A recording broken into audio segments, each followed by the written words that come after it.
what happens when we add and subtract fractions with the same denominator?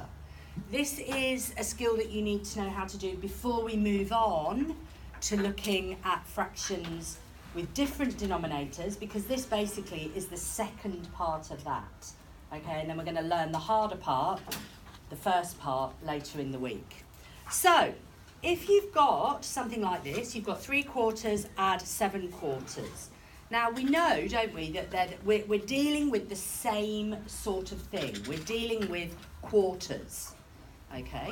It's a bit like, you know, when we said if you've got 6 apples and 10 apples, you've got 16 apples. But if you've got 6 apples and 10 oranges, you've got 16 pieces of fruit. You have to change the word. Now, because we're dealing with the same thing, we don't have to change the denominator. So we know, because we're dealing with quarters, we can put quarters straight into our answer. Okay, we don't need to worry about, well, are we dealing with a different fraction? No, we're not. We're dealing with the same thing, so the denominator is going to stay the same. So don't fall into the trap, though, of adding those, because that is the mistake that students make.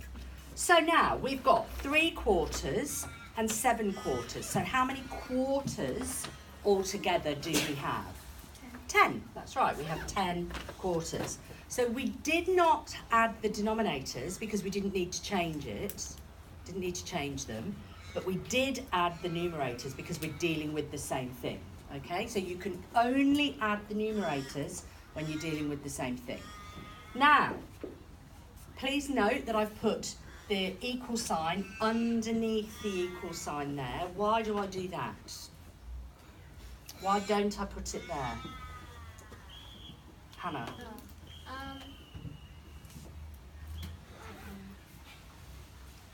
Does it mean it can also equal that? No. Good try. Doesn't mean that. It's just that mathematically we don't have more than one equal sign in a line of working.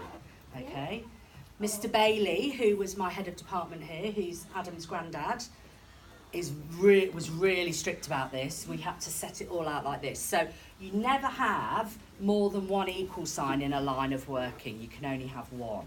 So we put it underneath because it means it's a new line of working. Okay? So what do we do, though? We did talk about this last week. What do we do when we've got an improper fraction like that? We've got 10/4. What are we going to do, Jack? Turn it to a proper fraction? Well, it won't be.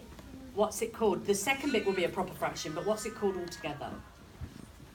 Because you're on the right track, definitely. Yes? Mixed numeral. Good boy. We're going to change it to a mixed numeral. Who can do that for me? How do you do it? Jackson? You go for how many 4s go into 10? 2. It's 2. And then how many fourths are left over? So 2/4. 2/4. Okay. Now, this one, we can't leave it like that either, can we?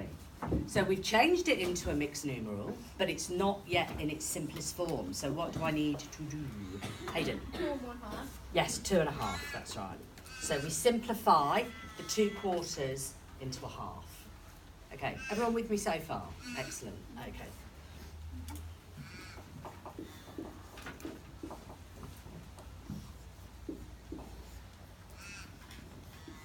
Three sevenths plus 9/7. Okay. Now, what can I do, first of all? What can I assume is definitely going to be part of the answer? Sorry, Brianna. Yeah, the denominator's the same, so the denominator's going to be 7. That's right, we're not going to change it. So we didn't change it here because they were the same, we don't need to change it here either. Okay? Now we can add the numerators, can't we? Because we've got 3/7 and 9/7, so we know we're dealing with the same thing. 12/7, that's right. Now, who can turn that into a mixed numeral for me? Jacob? 1 3/5. Right. Oh, 1 and 7. Wait, 3/5. What? Why have you changed the denominator? What? Okay, so you're right, it is 1. JT? It's 1 and 5/7. Well done, 1 5/7. That's right. So, how many 7s are there in 12? There are 1 with 5 left over. That's where you got the 5 from. And then obviously we're still dealing with 7ths, so we use keep the denominator like that. Okay. Right. So,